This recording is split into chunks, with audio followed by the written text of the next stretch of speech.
Hello, everyone, and welcome to another episode of Lords of Limited. My name is Ben Warney, and joining me on the line, as always, is Ethan Sachs. Ethan, I need a number 1 to 10, 1 being not at all, 10 being an insane amount of FOMO for missing out on MagicCon Vegas.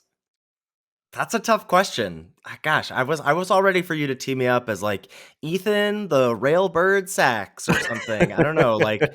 I don't think FOMO is the right thing to describe how I feel. I honestly feel like I made the right choice for myself. I was talking to you briefly this weekend about it's so hard to think about going to Vegas, spending all that money and that time out of your schedule and whatever to be near people that you're never near. Like for me to travel to see you and then to be like, okay, bye, I'm going to go play Sealed all day and basically never get to talk to you. That just feels not great to me. Like there's a real push pull there. So I really felt great about getting to follow all of the amazing runs that so many of our peers did this weekend. Plus, I was like, law of averages. If I went there, it seems like no chance you were doing well because too many other content creators absolutely crushed it. That's exactly right. So I was like, I feel like that would have made me feel worse. So all told, I think I don't feel FOMO, but I do feel like pride is not the right word, but I'll say pride for how well so many people did this weekend. Yeah, I think it was awesome. I have serious FOMO, but I'll let you be rational about it. I was at Marching Band all weekend, constantly on Twitter and opening the Lords of Limited Discord just to cheer on all the other content creators that were doing awesome in Vegas. And I agree with you in the sense that I do think I also made the right choice for myself to not take a weekend off from Marching Band and travel. Like I would have left, missed several days of school, have flown in late last night or late tonight, like be getting up early to go to school. I would just be wiped, and I'm already wiped, so I can't imagine having traveled to Vegas. I just don't think it was very realistic. So I feel like I made the correct decision, but there's still some serious FOMO. There's a lot of cool stuff happening at MagicCon Vegas. So much cool stuff. But before we get to this weekend, Ben, I need us to chat real quick about what happened last weekend. We left our listeners on the edge of their seats. I was 3-1 going into draft 2. You were 4-0 going into draft 2. Folks know how my run went if they checked out our YouTube channel. I posted my first run there and let everyone know that I basically just sort of fizzled out in run 2. Drafted what I thought was a pretty cool black-white control deck, and then just got a little stomped and a little nerfed by Agatha's Cauldron. That was so savage to watch. Some of the recursion I was trying to run to get some creatures out of my yard just got completely hosed by that card. But no worries, because what happened to you in draft number 2, Ben? Won that $2,000, baby. 8-1. You love to see it. You drafted the nastiest red-white aggro deck. It was so good. Was that your first time playing Boros? That was my second time playing Boros. Shout out to you for being on Discord and being like, no, you really want to do this. This is how red-white works. My sweet summer child of many colors. But yeah, my drafts were largely on rails. I mean, I can't claim to have done anything super special. I think most people would have drafted the decks I drafted in my seat. I draft 1, first picked a black-green card, the Mosswood Dread Knight, was black-green on rails. Draft 2 started red-white and stayed red-white. I think the best thing I did was stay very disciplined, which was hard for me. I think people are kind of either predisposed to hedge or stay in the lane, and I am very predisposed to hedge as a drafter, and I had good lanes open to me and had chances to solidify myself in the good lanes that were open to me, and I took every chance I could to solidify myself. I think that was the best thing I did. Plus, obviously, played very well. Like you don't get to 8-1 without playing good Magic, and I got lucky along the way as well. So yeah, and shout out to a bunch of other folks in the Discord who cashed as well. Yeah. It was super awesome to see folks in the Discord cashing with $500, $1,000, or $2,000 last weekend. That was super awesome. Speaking of the Discord, let's do a little segue here, and then we'll get into all the good stuff that happened this weekend. A little segue to the Patreon page.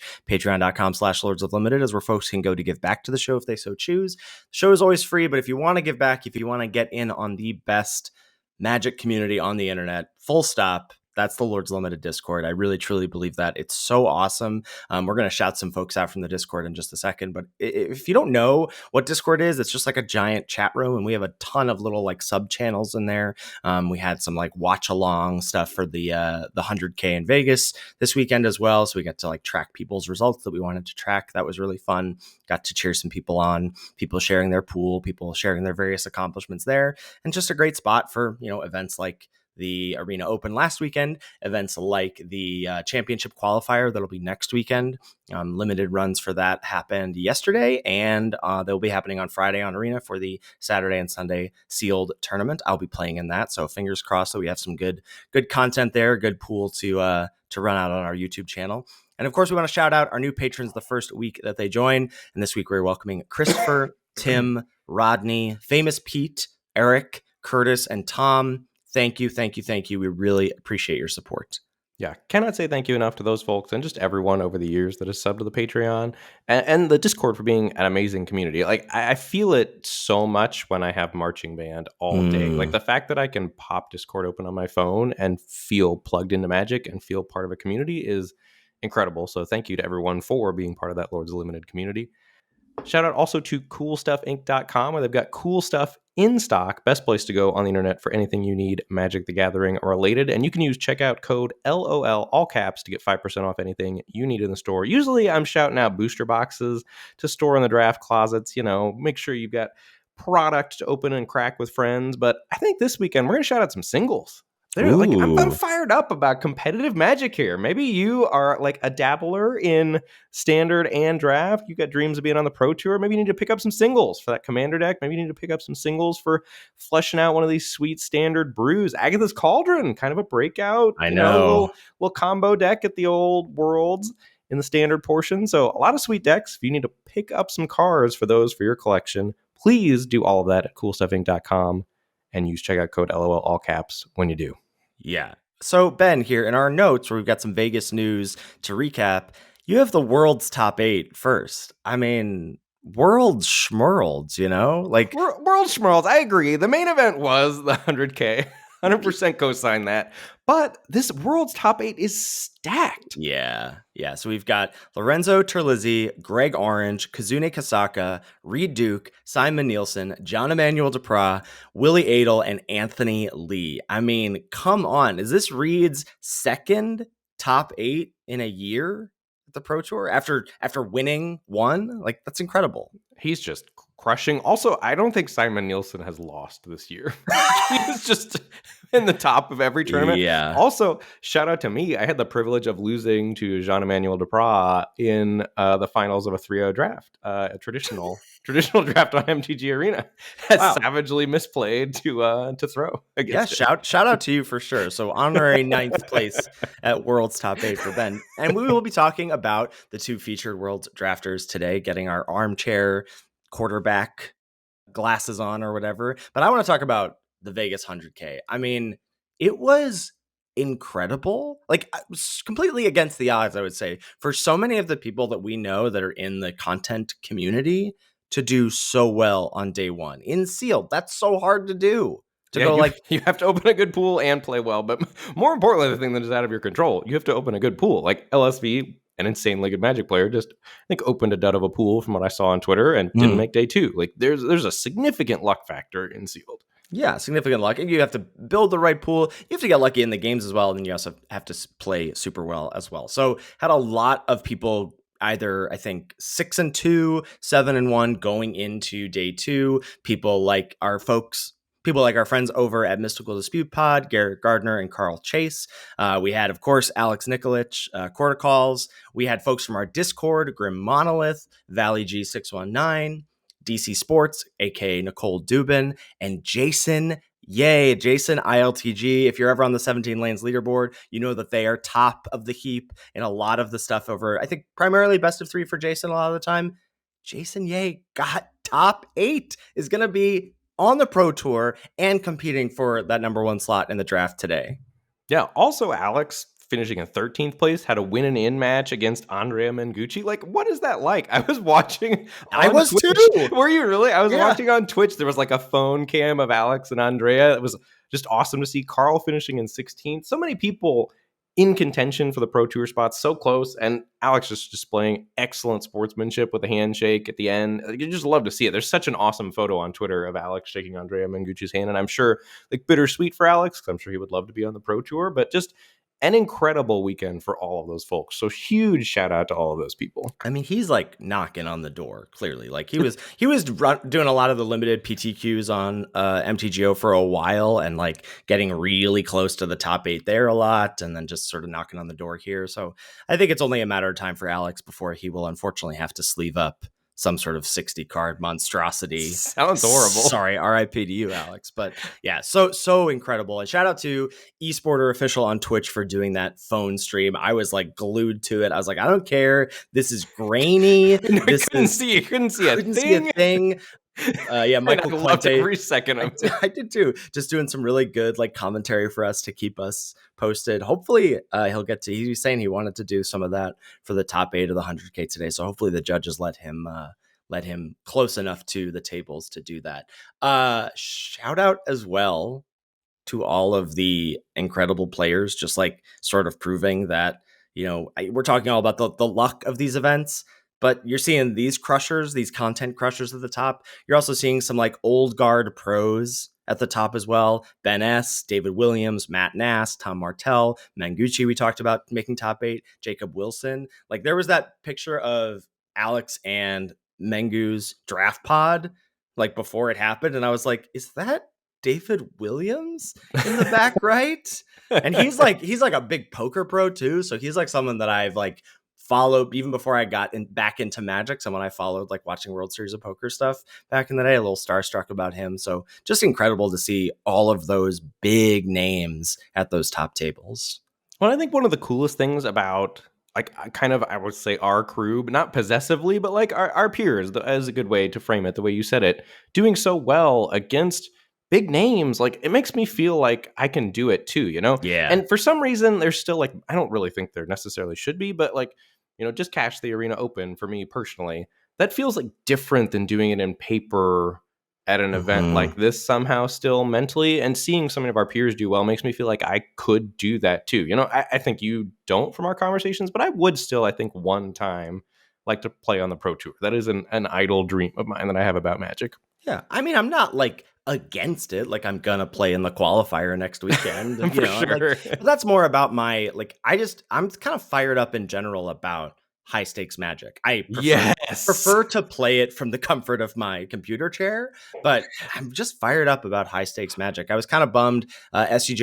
SCG-Con Pittsburgh is coming up in November, and last time it was here, it was Team Sealed, and I got to do it with Stunlock and Strix Familiar, and we got to place, I think, 8th in that tournament, which is super fun. It's unfortunately going to be modern, but I'm like jonesing for some Team Sealed, some Sealed, some something happening, maybe a little closer to home. But yeah, fired up about competitive Magic for sure. Agree. That stakes is the word you said. Like there's just been some Magic with stakes lately, and it's so good. Speaking of, we've had a lot of questions about the Lords versus Resources Showdown being scheduled, and we're still in the works. We're trying to figure it out. So if anybody's wondering if they missed it, we're still trying to schedule it. It is tricky to get 6 adults schedules lined up across 3 different time zones. Yeah, I feel like we got really lucky for whatever the year and a half, 2 years we never missed a set, and now I think that luck has perhaps run out a little bit in terms of coordinating everybody. But now that Worlds has died down, Marshall was prepping for that. Certainly Marshall and Luis were prepping for various parts of this weekend. I think now that'll be over. Hopefully when everyone's home and settled, we can get that on the calendar. Also, one last hero to really shout out with all of this is Mike Preventure from the Lords of Limited Discord, who is posting results round by round all weekend long. Just personally, I want to say a huge thank you because made my Saturday infinitely better at Marching Man, not having to like dig through the standings every time and just being able to pop up in the Lords of Limited Discord and cheer for folks while also seeing the results posted. Yeah, that was really, really fun. So shout out to Mike as well. Just another great perk of Lords Limited Discord. And one last feel-good story here. Another member of the Lords of Limited Discord, Wise Vehicle, was attending MagicCon Vegas, and his son Liam won a serialized Secret Lair Swords of Plowshares. Just an awesome feel-good story as well. So huge shout out to Liam and congrats on the Swords of Plowshares. I had a coaching session with both of them, mostly with Liam that morning, the morning before they were in their hotel room on the bed, just Skyping in and chatted with them a little bit about WoE. And I knew they were going to crush a 2-headed giant sealed as well. And it really gave me like father-son squad goals. I was like, man, if this is what I have to look forward to with Jonah in like 12, 13 years, that'd be so sick. So That'd be awesome. Yeah, pretty feel good story there. All right, Ben, I know you want to rail. I know you want to rage and rail about, I don't know, some misconceptions about color pair power in this format. What do you want to say? Yeah, so we got this tweet from MTG Arena that 12 players went 3-0 in their first Wilds of Eldraine draft, and by color, here were the 3-0 decks: mono white, mono black, 2 white blues, which is widely perceived, I think, to be Yeah. the worst archetype by a I lot really in want Wilds to of see Eldraine. those white blue decks. White red, white green, blue black, blue red, black red, red green, green white splashing red, and blue green splashing white. Which I think if you So it's a go Jund format, confirmed. John Format confirmed. I mean, like, yeah, so there's several things. One, I think this is awesome for Wilds of Eldraine. Let's start with the positive. I think showing that pod play or high stakes Magic, like high stakes drafts, really does. I think draft is self correcting, but the higher the skill level of the drafters you're drafting with, right? I don't know that draft is really that self correcting, certainly in the best of one queues on Yeah. Arena. I just don't think that's necessarily a part of it. But I think you still can see what the format is or could be if you're paying attention and not just buying into the data narrative. And I think, first of all, white blue, I want to shout out white blue just as an archetype that I've been drafting a lot lately. Not even necessarily white blue splashing everything with the prophetic prisms, but just straight up blue white control, I think is a very strong archetype in the format. Like tapping matters fell a little bit of flat, but I don't think white blue as an archetype, as a control archetype, fell flat. So it's just all kinds of things like that to figure out. And ever since I saw this, my blood has just been boiling about the data, which is a Not rant quite sure. we do not need to get into on the podcast, and they're not correlated at all. I'm just a No. maniac, but I don't think the data tells the whole story, and I think the data is telling the story so much in the limited community right now, and I think I do really, truly, passionately feel that it is holding people back in some senses from getting better at limited Magic. Yeah. Because you think it stops people from thinking outside the box a little I think bit? it stops people from thinking for themselves. Yeah. That's what I think. I think it stops people from being creative, and I think it stops people from problem solving and all of the things that make Magic great. I think it is copying your neighbor's homework instead of doing the homework for yourself and learning as a teacher. All right. So I my think 2 cents, but mostly want to highlight that Wilds of Eldraine draft is excellent and very well balanced, it seems, at the highest echelons of play. so. For day one, we are going to get to peek over the shoulder of the reigning champ himself, Mr. Nathan Stoyer, who we've had the pleasure of watching draft many times before at these top level events.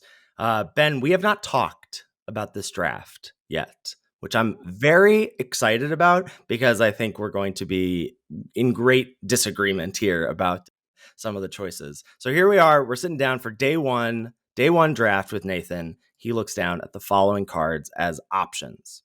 At common, we've got a Torch the Tower, single red, deal 2. As bargain, if you bargain it, deal 3. Creatures exiled, and you scry 1. At uncommon, he's got Witchstalker Frenzy. 3 in a red for the instant, deal 5 to a creature, costs 1 less to cast for each creature attacking. There's Up the Beanstalk, constructed staple, 1 and a green for an enchantment when ETBs, or when you cast a spell with mana value 5 or more, you draw a card. And then his Enchanted Tail slot is a card that I like quite a bit. I know you like quite a bit. This is Oversold Cemetery. It's 1 on a black for an enchantment. At the beginning of your upkeep, if you have 4 or more creatures in your graveyard, you get to return a creature from your graveyard to your hand. And his regular rare is a bit of a dud, Imidane the Pyro Hammer, 2 red, 4/4. Whenever an instant or sorcery spell you control the target's only a single creature deals damage to that creature, Imidane deals that much damage to each opponent. Saying Imidane the Pyro Hammer is not an exciting rare has the ring of someone that has never frantic firebolted their opponent's creatures for 10 plus damage to the opponent's face. We need That's to get true. you on board. I don't think that gets me on board with Imidane, but that does feel like a real achievement unlocked. Are you telling me you've done that? Oh, absolutely. Where are the Multiple screenshots? times. Where are the screenshots? Listen, I've gone deeper than that. That's small potatoes. Small potatoes. Just give me a taste. Give me a little something something on Twitter, please. Okay, so for me, I think Imidane's not in the conversation. I agree that it is not in the conversation here. I think, so let's start by narrowing down between the 2 red spells. Which do you like better? It's so tough. Like putting me on Really the spot tough, there. It's right? really close. I think I would take Witchstalker Frenzy, which I think is probably the pleb pick rather than the pro pick, But I just think the ceiling is so much higher on Witchstalker Frenzy. And you feel like the pick here is pretty clearly, as I see from the notes, Frenzy or Torch. Yeah, I would have both of those cards ahead of Up the Beanstalk, Oversold Cemetery, and Imitating the Pyrohammer. Like, by I think a fair amount. The only argument I think you could make for taking Oversold Cemetery or Up the Beanstalk is that there's 3 red cards and you want to ship red cards as a result. But I think that's a weak argument, because then if red's flowing, what are you going to do? Just keep passing red? Like, I think you're supposed to take the best card in the pack one, pick one. And I think it is one of the 2 red cards for sure. Feel pretty strongly about that. So my argument, and that's part of my argument for Up the Beanstalk, but I agree, that's generally not the consideration. One of the things that makes me want to take Up the Beanstalk is that I have the same sort of decision paralysis as you between Frenzy and Torch. Like, if I felt like I clearly knew which one was right, I would feel a little more confident in taking a red card. But don't you feel like both of them are better than Up the Beanstalk? I don't. I think Up the Beanstalk is really powerful and has a super high ceiling. And I also think that red is, at this point, maybe it's still black, but I feel like red is kind of widely considered the best color in Wilds of Eldraine. I don't know what happened, with the protesting. I don't know what happened with Team Handshake. We'll certainly see some things that I think we must assume Team Handshake was high on that I am not a little later in the draft. But I think that it's reasonable to come into the draft assuming red will be contested, right? Similar to how we felt about black in LTR, and think that you can get into green. And Up the Beanstalk is like a really good build around to start with for a green deck. So not that I think that this is clearly the right pick. And I do think Oversold Cemetery probably a little bit more trinkety if you're not going to take just straight up a red removal spell. Yep. So, but I think if you wanted to take Beanstalk, Frenzy, or Torch here, all 3 of those are right. And I don't think the Up the Beanstalk pick here is crazy, as you said before our show notes. I mean, not crazy, but I think you're taking a noticeable hit in card quality. Are you ready for some data? It's not a noticeable hit in card quality. I don't think that's a fair. That smells to me like someone who's never popped off with Up the Beanstalk. No, I have popped off with Up the Beanstalk only once, albeit, but some 17 lands data for you here. Why are you doing this to me? Because I want to tilt you. Okay. 59% game in hand win rate for Witchstalker Frenzy, 57.4 for Up the Beanstalk. And Torch the Tower, 59.8. So it must be the right pick. Must be the right pick. Thank you for doing that great work and research for us. Shout out, I'm doing just lots of shout outs today. Shout out to Circovitz for doing a sweet thread on cards that change value in top players' hands. And one of the things that really jumped out to me in that was the massive bump that Knight of the Sweet's Revenge got in the hands of top players. Went from something like in the, 40th range of top uncommons to in the top 10, something like number 7 or number 6. So Knight of Sweet's Revenge is the 3 and a green enchantment, makes a food, and then all of your food taps for a single green, and then you can pay 5 GG, sacrifice it, and all of your creatures get +X until end of turn, where X is the number of foods you control. So Knight of Sweet's Revenge is another card that's going to drastically warp your pick order, right? That's why in the hands of top players, I assume that it performs much better because people know, like, okay, when to take it. I'm not splitting my, tokens between rolls and food. I'm clearly doing the food thing, whatever. I think Up the Beanstalk has a similar sort of like, okay, I'm going to change some things about it. And so the data, Mr. Werney, I know you love data, but the data is not going to tell the whole story here. I agree. That was tongue-in-cheek for sure, if that didn't come across. Yeah. And I think what this pick really says to me, and like no hyperbole at all, is that I would say maybe taking a hit in power level for some preference, like that you maybe want to avoid. Like, I don't think it's a wrong pick. You know what I mean? Like, it's within the realm of reason, but shows maybe I really love this card, maybe from my constructed experiences with it, who knows. But that I see this as a powerful card that I can build around and maximize. I would buy that for sure. And maybe in testing, like, green was better, and in pod play, the aggro deck suffered a little bit. Like, there's all kinds of things there that we can't possibly know because we haven't done pod play. You know what I mean? So I do think it's within the realm of possibility. Just personally, I would have taken one of the 2 red spells, probably Witchstalker Frenzy. Yeah. All right. So Nathan has Up the Beanstalk here.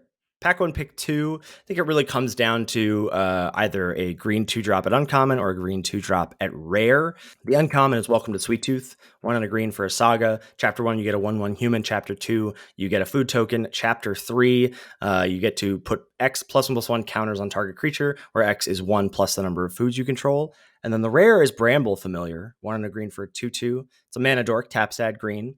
And you pay 1 and a green to tap, discard a card, return Bramble Familiar to its owner's hand. And then its sorcery is Fetch Quest. 5 green for an adventure, mill 7 cards, then put a creature, enchantment, or land card from among the milled cards onto the battlefield. What are your thoughts here? My thoughts are you could have given me 100 guesses at the name of the adventure on Bramble Familiar, and I would have never guessed it. Yeah, me too. I do not know. I think and I definitely knew the names of the adventures in Eldraine. I don't know any of them in this format, and I don't know why. So I think you're always picking a green card here, regardless of what you did pack 1, which I think is good for the discussion of the draft going forward because you're incentivized to be green. These are 2 great green cards. There's not a good red follow-up to either of the red removal spells if you'd started there. And I think between these 2 cards, you're deciding between raw power and synergy.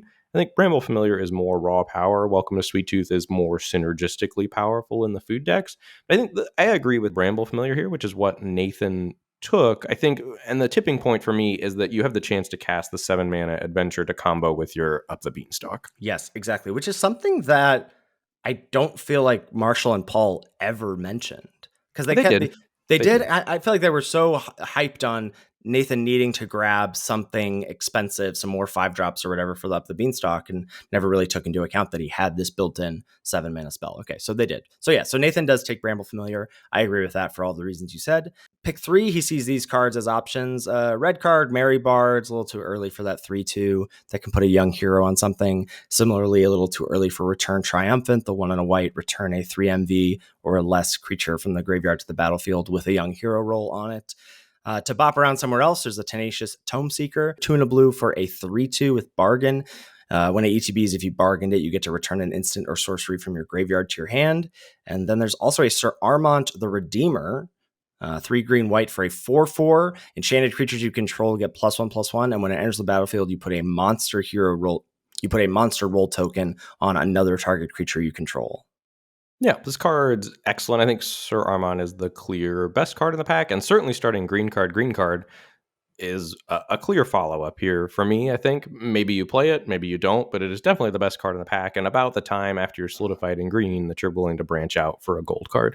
Pick 4. Pack 4 is pretty weak, flat power level. Nathan just stays on color with a Red Tooth Genealogist. That's the 2 and a green 2/3. When it enters the battlefield, you get to put a, royal roll token on another creature you control. Pick 5 is one I really want to unpack. So here are some cards he sees as options. There's a Ratcatcher Trainee. That's the 1 and a red 2/1. It has first strike on your turn, and it's got the adventure for 2 and a red to make 2 rats at instant speed. There's a Johann's Stopgap, 3 and a blue. Bounce a non-land permanent at sorcery speed and draw a card. It also has Bargain to reduce its cost by 2. There's a Toonville Guide. This is 3 and a white for a 2/3 flyer. As a celebration trigger, if you celebrate, it gets +1/+0 and lifelink until end of turn. And in the uncommon slot, there's a Johann Apprentice Sorcerer. This is 2 red blue for a 2/5. You can look at the top card of your library, and once per turn, you can play an instant or sorcery off the top of your library as if it were in your hand. Thoughts, questions, comments, concerns about this pick, Ben? So many thoughts. So I think we should start with what Nathan selected. I think before we dive into our thoughts, Nathan selected Toonville Guide here to follow up and stay in green-white with the Sir Armont the Redeemer. I don't love that pick. I think Toonville Guide is a pretty poor card in the format. I think generally a card you're hoping not to play. But then I watched round 1 where Nathan made them look like Baneslayer Angels. He had 2 copies of Toonville Guide, and I was thinking, well, maybe this guy's on another level than me. But then I think in subsequent games, you saw the drawback of Toonville Guide, which is you're tapping out for a 4-mana 2/3 flyer that's vulnerable to removal and like kind of hard to turn on and just was on the back foot. I think Toonville Guide is generally a card you're hoping to not play most of the time in the format. And maybe like he did manage to turn it into an excellent card. So again, maybe this is something in a testing team or in pod play. This is the type of card that gets better. So certainly willing to acknowledge that maybe there's some stuff going on there that we don't know about, especially seeing how good it looked in the games where Nathan steamrolled with it. I think the other cards are enough good in Ratcatcher Trainee and Johann Apprentice Sorcerer. Like, we talk about the power level gap between cards when you want to hedge. Like, if we're just like sticking to letter grades in the context of the format, I think Two Veil Guide is kind of like a D. Yeah. Johann Apprentice Sorcerer, probably a B, certainly in blue red, maybe bordering on B plus. And Ratcatcher Trainee, just like a solid B minus, C plus type card. Like, I think starts to pull you into red, like certainly seeing it pick 5. Like, that is kind of late for a Ratcatcher Trainee. And so when you're thinking about, we talk about clocking things or hedging or taking a flyer as a phrase we get a question a lot about sometimes in the Lords of Limited Discord. This is a spot where you want to take a flyer, I think, on branching out into another color here for several reasons. There's reasons to take a flyer or to branch out into another color. And I think the reason is you're trying to up your power level, right? The higher your power level initially, the more willing you are to try to stay on rails to capture that power level you got early. Nathan's got a fine start, but not a nuts start by any stretch of the imagination. Mhm. Like, at this point, probably gonna be green, but like doesn't have to be if something else is wide open, but certainly not committed to white, right? You have Up the Beanstalk, Bramble Familiar, Red Tooth Genealogist as your green cards, and then Sir Armont the Redeemer touching on white as well as green. And I think this is the time to hedge, because if you take Two Veil Guide here and you pass these red and red blue cards, it's so hard to then steer the ship in another direction. And we have seen from Nathan's drafts at other times that he is still willing to pivot late. So I don't think this is necessarily locking him in, but if you think about, you're not willing to pivot here for Johann's Apprentice Sorcerer Ratcatcher Trainee, when are you willing to pivot off of this? That's the type of question I think you need to ask yourself. Yeah. Co-sign all of that 100%. I think you've outlined that really well. I think something that you're hinting at that I just want to make sure is clear. It's clear to me based on the Two Veil Guide he takes here, the one he takes later, and the fact that he ends up building green, white, splash black as opposed to green, black, splash white means that either he, Team Handshake, or both are higher than Two Veil Guide, are higher on Two Veil Guide than the rest of the limited community, I would say. Yeah, I think that is a reasonable conclusion for sure.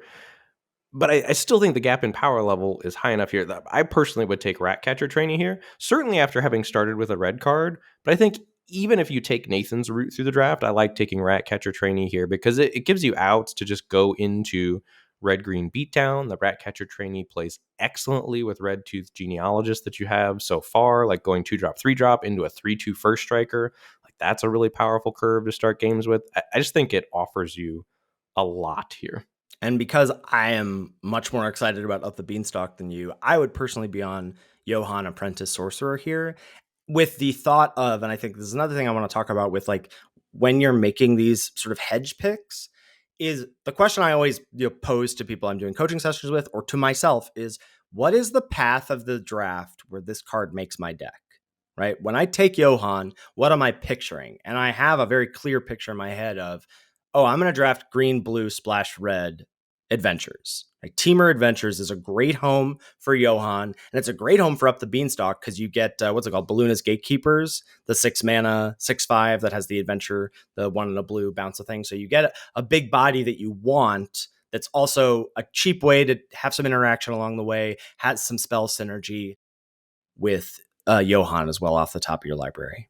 Right. And so I think another really interesting thing here is that you and I are hedging in different directions. Yes. And I think based on how highly we're valuing Up the Beanstalk, and it sounds like you're higher on the card than me, and I can pick the deck you're describing, Teamer Adventures, I've seen. I haven't played it yet, but I can picture it also. And that seems super reasonable to me. Like, I wouldn't argue that Ratcatcher Trainee is right over Johann's Apprentice Sorcerer here. Like, it's just, what style of deck do you see yourself ending up in? And personally, I'm more excited about like the no nonsense, like low to the ground, really want to be on board on turn 2, want to maximize that Red Tooth Genealogist I just took, and red green beatdown, and also just getting into the best color, I think, and potentially having more wiggle room. I do think between the two, if we want to talk about floor ceiling, Johann Apprentice Sorcerer is certainly the higher ceiling pick, like much higher ceiling. Ratcatcher Trainee is a higher floor pick here. And I think of the two hedges, Ratcatcher Trainee more likely to end up in your final deck.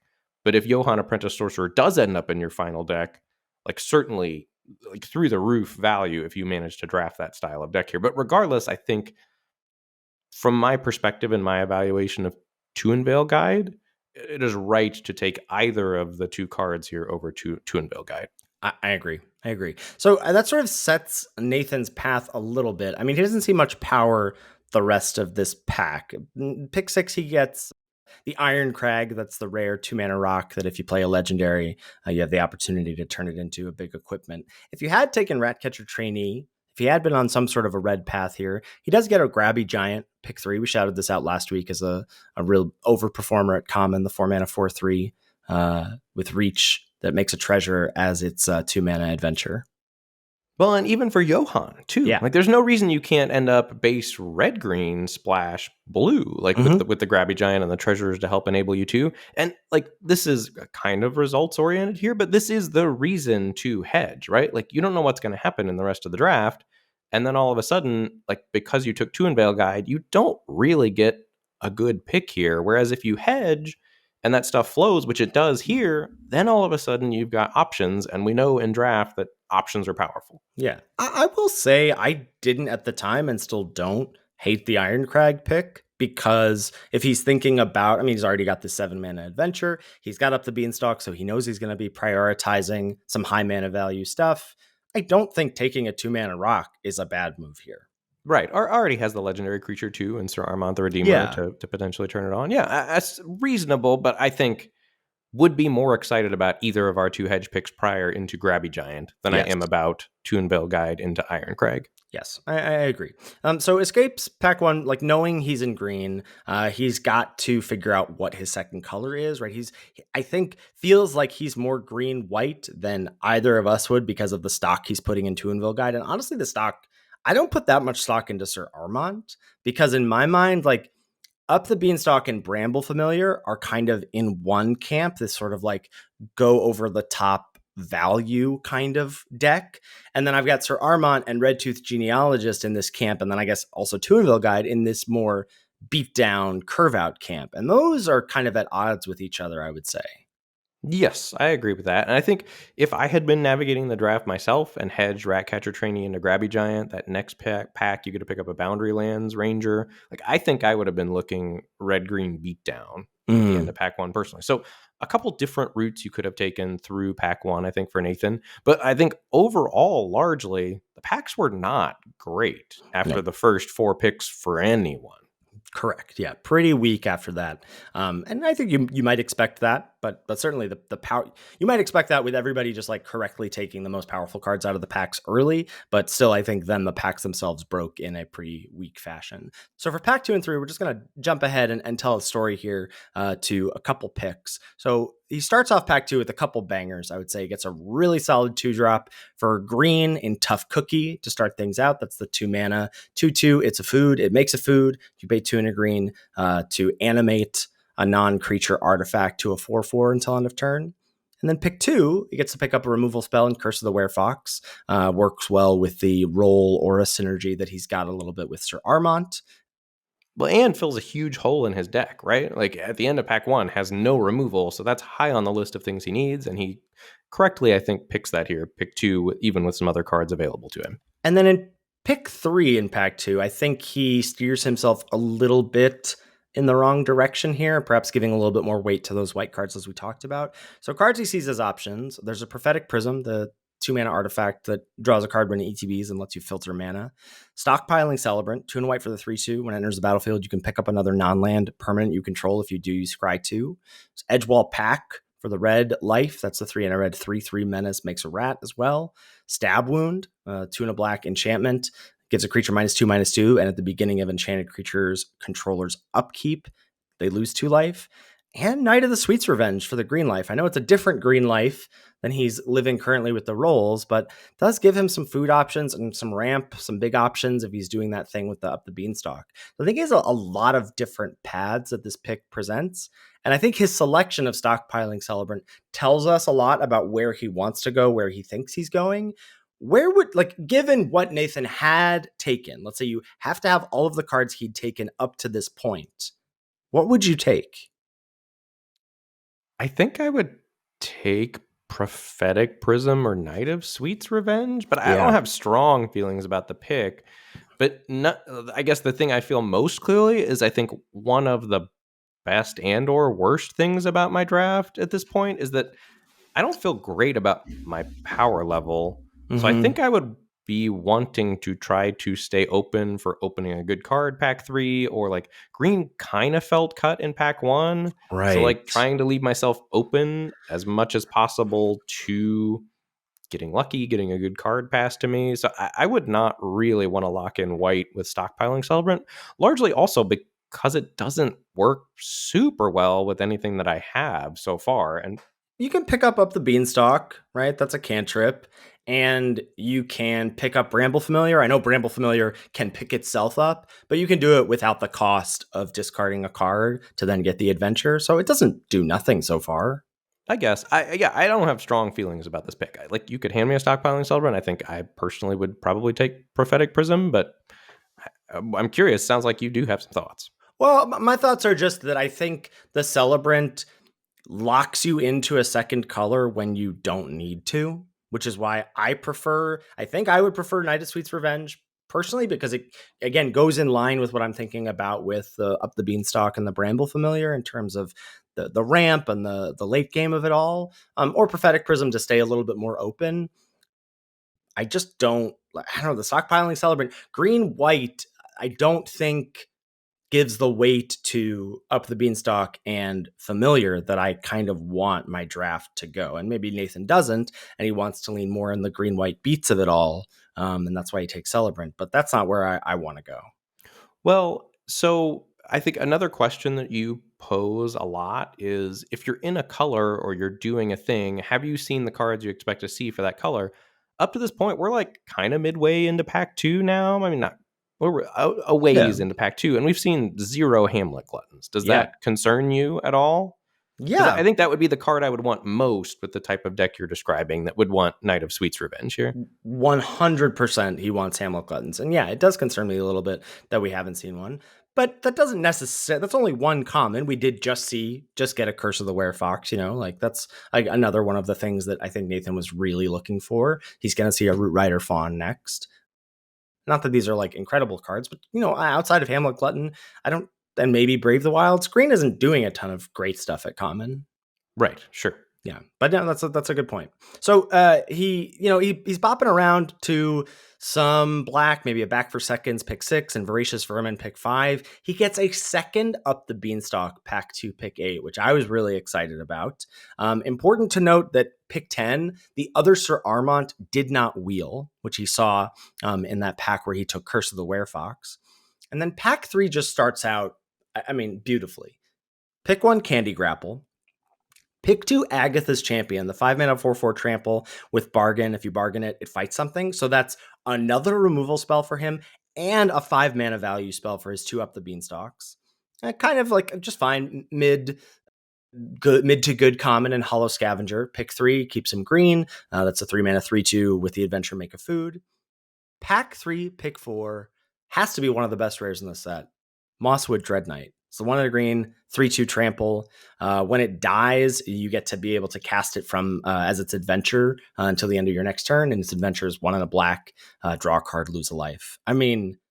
Just a banger of a card. And he already has his toes dipped a little bit into black, and maybe even more than just a toe with that Candy Grapple pack 3, pick 1.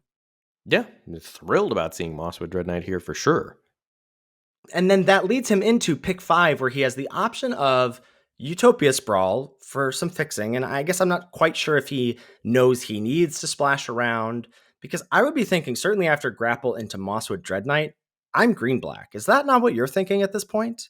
That's what I was thinking as well also. But then I went back to look at his pool of cards in the draft, and he can't make playables. Right. On He green will black. have to splash. Right. He will have to splash. But I think I would rather, I mean, again, it's the weight that he gives to Inville guides that I would rather build the deck green, black, white. I think I would end up splashing. I sort of went and built my own version of his deck at the end of it. I would be green, black, splashing his 2/5 drops, Sir Armont, and he gets a Charmed Clothier late. That's the 5-mana 3/3 flyer. Puts a roll token on something to give himself that black early, and certainly give himself access to Mosswood Dread Knight's adventure as reliably as possible. So here he takes the Utopia Sprawl, which I guess it works in that sense of he knows he has to splash. I might like just picking up a good 2-drop here in Minstrosity. There's also a Lord Skitter's Butcher for him at Uncommon. I like that a little bit less. But yeah, it just seems to me like, Nathan's deck, for all the power and the excitement I had about the double up the Beanstalk and the late Mosswood Dread Knight, it's a little clunky looking. He's certainly playing some cards that I would hope to not play, like the 2 Tuinville guides he has. He's playing a Dark Tutelage. That's the sort of bad Phyrexian Arena variant, or like Dark Confidant on an enchantment variant. And his mana base is not good. Off the heels of our last episode, he's 9 forests, 5 plains, 3 swamps with Utopia Sprawl and Scarecrow, and Root Rider Fawn as his fixing. Yeah, it's a tough looking list, I think, if you look at it. I mean, there's no way around it. I mean, it makes sense. Like, there's some life gain in the Tuinvale guides to help support the Dark Tutelage, but you're like comboing with cards that are not great in the format. But then, like I said, when I watched the games, and like he stomped people in the first game with Tuinvale guides, and I was like, okay, maybe he knows something I don't. But then I think it bore itself out that the cards largely, I think, performed more closer to how you and I are evaluating them, and it was a tough draft for Nathan.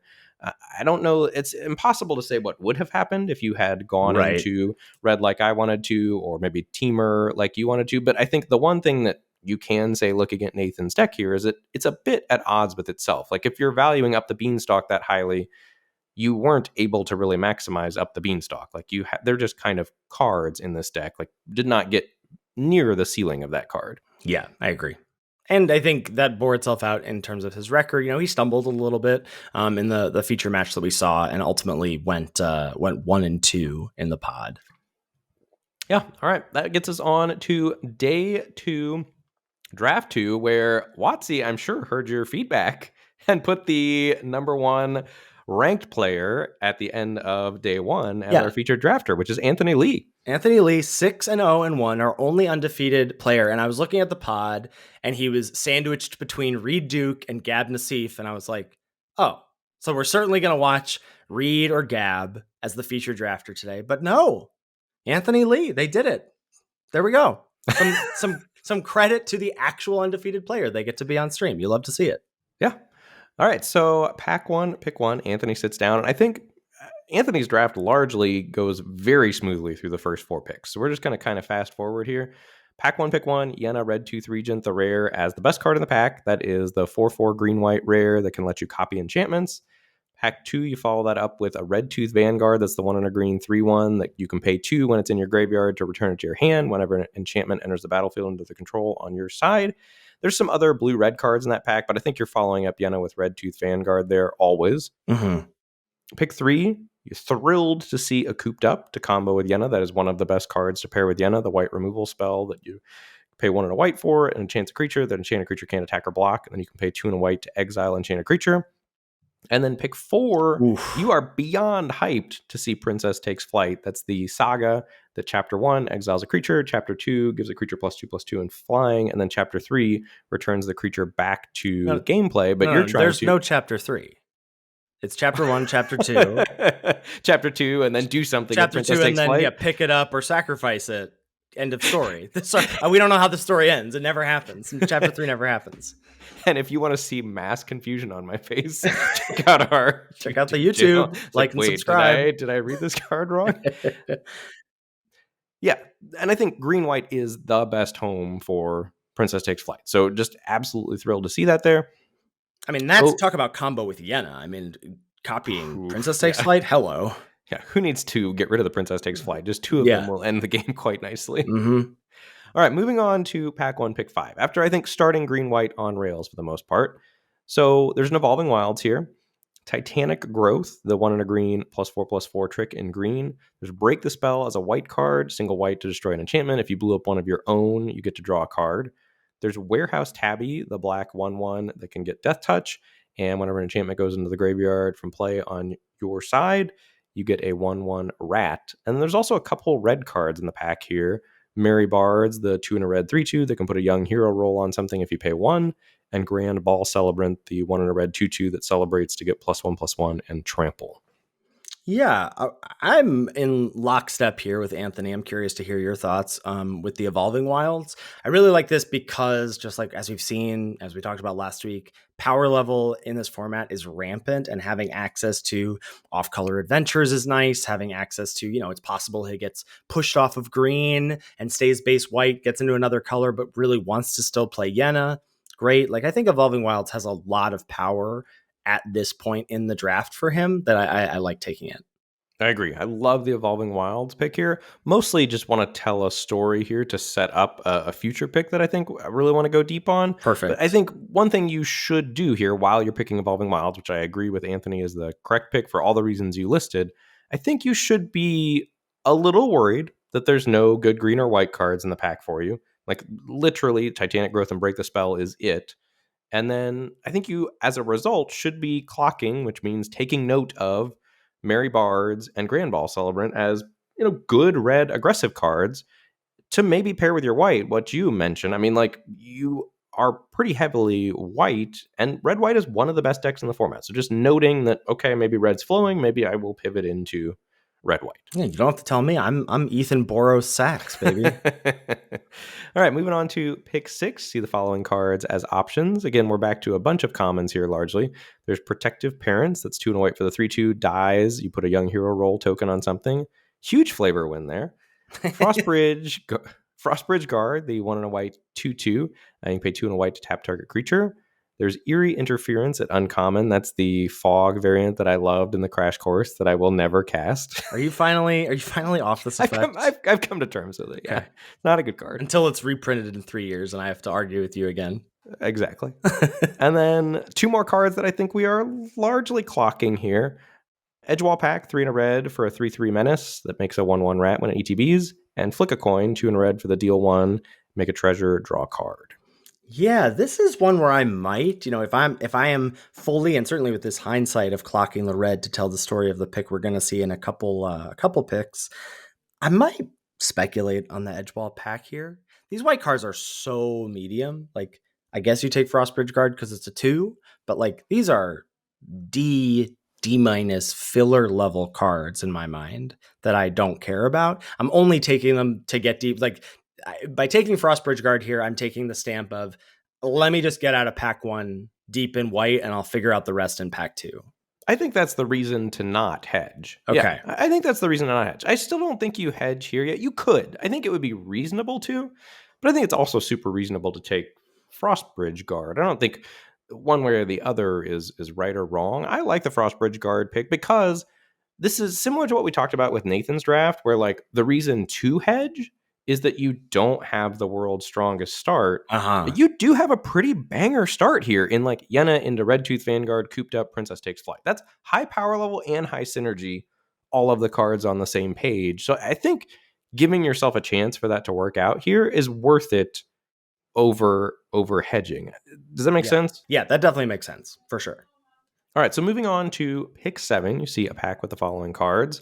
Commons, there's Diminishing Witch. That's the 2 and a blue 3/2 that you can bargain to make a cursed roll token. Shout out to Carl, who he registered in his first draft, right, where he almost 3-0'd. He registered a plus 40 card deck with 5 copies of Diminishing Witch and 3 copies of Hatching Plans. Left a 4th in the sideboard, right? Or left a 4th Hatching Plans on the board, or didn't pick a 4th Hatching Plans. Yeah.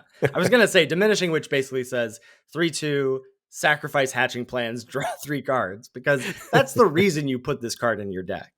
For sure. So there's a Diminishing Witch here. There's a Minecart Daredevil, continuing to see the red. That's the 2 and a red 4/2 and adventures to give a creature +2/+1 as a combat trick. And there's an Evolving Wilds, a common as well, the fetch land.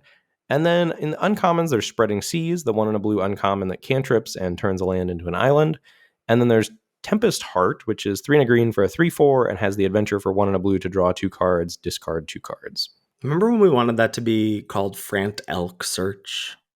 I don't remember that, but that's a banger name. All these cards are highly medium. Minecart Daredevil might be the best, and so another red card to add to the story we're telling here, but just thrilled again for the same reasons to see Evolving Wilds pick 5, thrilled to see another one pick 7. Yes, completely co-sign. Evolving Wilds, I think, is 100% the right pick here, and that is what Anthony Lee took. Pick 8. This is the one I want to get into. So there's a Conceited Witch in the pack at common. That's 2 and a black for the 2/3 menace, and you can pay black to put a Wicked roll on something. And then you're diving into 3 uncommons still left in the pack. There's Griffin Airy, 1 and a white for the enchantment that at the beginning of your end step, if you gained 3 life, you can make a 2/2 flying Griffin. There's Ash Party Crasher, the red-white gold card, 2/2 haste.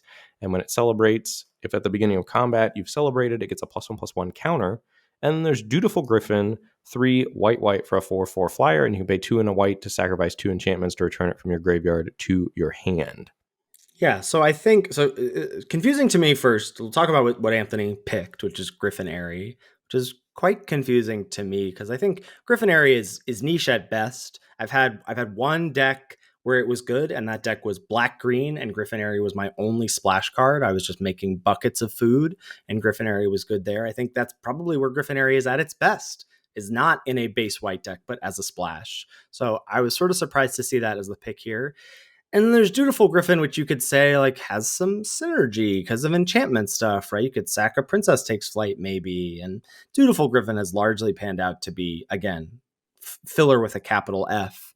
In this format, you almost always, I think, just want Charmed Clothier over it, the 5 mana 3/3 flyer at common that puts a roll token because it celebrates, it has roll or a synergy, whatever. I don't think either of those holds a candle to what you get in terms of opportunity cost by taking Ash here. Yeah, I completely agree. I think it's interesting between Ash and Dutiful Griffin for all the reasons you outlined about Dutiful Griffin, right? If you're not taking Ash, you should take Griffin because it combos with all of your enchantment cards. Like, who knows, maybe you have a roll plus a Princess Takes Flight. It's just another way to get Princess Takes Flight off the battlefield, which is very important if you're going to maximize that card. Mm-hmm. So I think could make a case for Dutiful Griffin here, but I think all of that pales in comparison to the potential upside of Ash. Like, this is the time to hedge for several reasons. One, green-white has been drying up since our first 4 picks that were excellent, right? Like, we've had good picks to feel good about what we're doing. Like, with the double green Evolving specifically Wilds, has dried up. Yes. Green specifically has dried up, for sure. I agree. Thank you for the correction there. And I think, so we're potentially looking for escape routes here, and Ash is a great one. You're heavy white. You're certainly willing to abandon Red Tooth Vanguard, which was your second pick. You have the ability to splash Yenna Red Tooth Regent if you would like. And red-white is one of the best decks in the format here. So you've seen some red the last few picks when there have been largely empty packs for you in green-white. And even if you think you're 10% to play Ash here, which I think could be higher depending on how you want to draft, if you want to try to pivot into red-white, even on the 10% chance that you're going to play it, by passing it here, you've shipped some red in the last 3 packs, and maybe your neighbor's solidly in red and trying to decide on their second color, and you put your neighbor into red-white, which is an absolute disaster for you for pack 2, because then they're snapping up some white cards that you're going to want in pack 2. I just think there's numerous reasons to speculate on Ash Party Crasher here. Yeah, I totally agree. And I think this is, I really liked what Anthony did in most of this draft. This one I think is a pretty big mistake. I agree. And then obviously though it worked out well, top 8, baby. I know. So moving on, picks 9 rounds out with an Archon's Glory. What a gift 10. with the Princess Takes Flight. Archon's Glory. I got a mea culpa here for me. A few weeks ago I was like, I don't really get Archon's Glory. It's high up in the data. Oh my God, do I get Archon's Glory? I love this card. It's so good. Like, if your opponent is even close, if they're even thinking, if there's a whisper of a thought in their head that they're racing you, Archon's Glory says, no, not today. Today is not that day. Also, if your opponent is slightly afraid that you might be able to kill them, Archon's Glory says, yes, I get to kill Yes, you. I can, actually. Pick 10, Savior of the Sleeping. Pick 11, Savior of the Sleeping. That's the 2/3 Vigi. It gets powered up when enchantments go to the yard. Largely whatever. Mhm. Pick 12, there's a Frostbridge Guard. Pick 13, rare drafting that Rhystic Steady commander value. Stamped, baby. And pick 14, Intangible Virtue. So at the end of pack 1, you know your base white. You've got a really powerful card in Yenna, and you can play anything. World is your oyster thanks to these 2 Evolving Wilds. This is a great start for you. I do think pretty big mistake to not have the ability to pivot into red-white here after taking Ash Party Crasher, though. You're just closing roots off for yourself. And well, it's interesting. Like, honestly, the Ash of it all would have made pack 2, pick 1 a lot harder, because I think it comes down to Decadent Dragon is as rare. It's a 2 red 4/4 flyer. I think it also has trample. And when you attack, you get to make a treasure, and it's got the adventure for 2 and a black instant speed. You exile the top 2 cards of your opponent's library, and for long as they remain there, you can play them as if they were your own. And then there's a second copy of Princess Takes Flight as well. So without the Ash, a clear Princess Takes Flight. With Ash, you're really pulled. I don't know. I mean, there's something to be said about having the second Princess Takes Flight, because you already want to sort of warp your pick order a little bit, like, bumping up Celebrants and anything with bargain. The second Princess Takes Flight really, it's just like, okay, cool. Now I'm happy to take hits and power level for things like that, But this is a question again you want to ask yourself. If you're hashtag delaying the decision, if you're getting deep into a color, why are you doing so? Why are you doing, like, if not for Decadent Dragon, then what? If not for one of the best cards, then what? And you also have this sick option, because you have the 2 wilds. Like, you could decide, okay, I'm white red, I'll splash Yenna, and I can even splash the black adventure half. And like a Prof Prism or 2 like ties the rim together. And your Giant, really powerful, yeah. So I don't know. I think I would have taken Decadent Dragon had I had the Ash Party Crasher. I'd like to think I would have anyway. It's interesting. So then pick 2, he gets a Gingerbread Hunter, which is great. So the 5-drop, 5/5 makes a food, and then the adventure 2 and a black. What's it called? Tasty Snack. -2. Look at you. Point for you. Yeah. And then pick 3, he does get the Holy Grail, right? The Stockpiling Celebrant for his double Princess Takes Flight. But then pick 4, I'm very confused by personally. This I think is another pretty big error. So just to recap, so he has taken Princess Takes Flight, not the dragon. He has taken Gingerbread Hunter, so got himself a little deeper into green. But again, that can just be splashed. You could be white, black, whatever. Stockpiling Celebrant, deeper into white.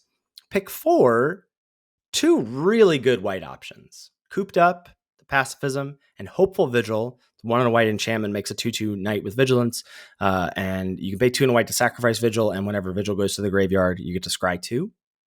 And then another Red Tooth Vanguard is here as well, the 2-drop 3/1 trample that he picked up, pack 1, pick 2.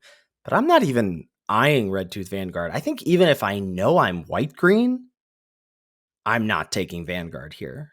I agree. You're taking Cooped Up or Hopeful Vigil. Probably Hopeful Vigil? But I could see a strong argument for Cooped Up as well with Yenna. So maybe it is just Cooped Up. I would take Vigil personally, because he's already got 1 Cooped Up, and Vigil is so good with Celebrant too, which he just grabbed. Yeah. I would take Vigil here. I think like I said, even if you're green-white, I think Vigil is a better 2-drop in that. Yes, I agree. And then pick 5, he ends up grabbing a Ginger Brute out of a pack that is, it's not like it's powerful, but I'm curious about the implications of Ginger Brute. Says to me, you think you're aggressive, right? Like, that's where that card is at its best. In my mind, it's at its best in Boros with roll tokens. I don't see that happening here, especially when you've got double Princess Takes Flight and Stockpiling Celebrant and Yenna. You're trying to go over the top as far as I can tell. And Brute does not do that. Like, I would be eyeing, there's a Return from the Wilds. If you want to keep going deeper in the, hey, I'm white, green, splash around life, you could do. Is this the deck for Knight of Doves, Ben? No, I don't think so. There's no deck. There's no deck for Knight of Doves. You could even just pick up Leaping Ambush as a green trick for the sideboard, for the main deck, whatever. Like, the Ginger Brute pick is confusing to me. I agree. So pack 2 rounds out after Ginger Brute, Kellen's Light Blades, which is great. Another bargain card for the 2 Princess Takes Flight. into Hamlet Glutton, which is truly excellent. Another bargain guard for the 2 Princess Takes Flight, into Knightly Valor, into some whatever, moderate playables. So at the end of pack 2, really needs to fill out the 2-drop slot, but kind of cooking here with the double Princess Takes Flight, the 3 ways to bargain those away. He's got Stockpiling Celebrant to pick it up, Brave the Wilds, and double Evolving Wilds to splash anything that's come in packs 3 here. Yeah. So pack 1, pick 1. Anything you open, complete gas for you, and the best card in your pack is Utopia Sprawl, which, while a good card, is a bit of a letdown considering how open you are here. Correct. Takes the Utopia Sprawl, pick 2, picks up an Agatha's Champion, which again is another perfect card with the bargain synergy with Princess Takes Flight.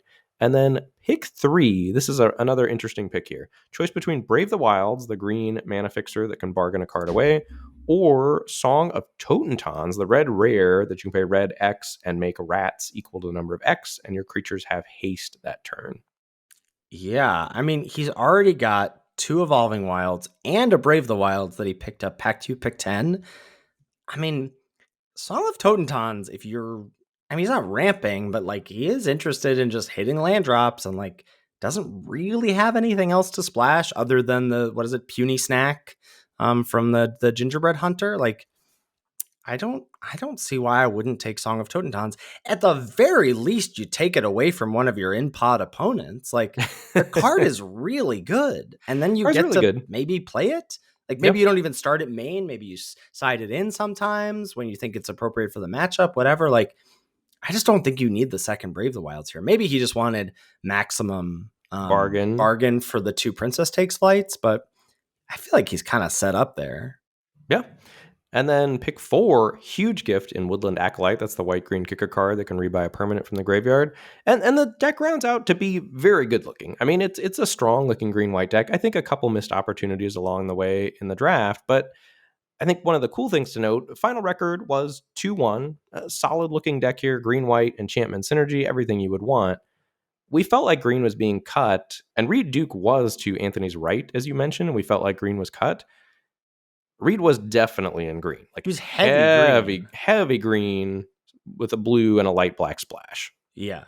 Yeah, and Anthony did end up, squeaking out. He had ended up with green-white, a 7/7 split in his mana with an Evolving Wilds and a Swamp for that adventure off of the Gingerbread Hunter, and ended up getting the 2-1 with a pretty solid green-white deck. I think left some power on the table in the draft, but it still managed to get a good record and obviously managed to get into the top 8.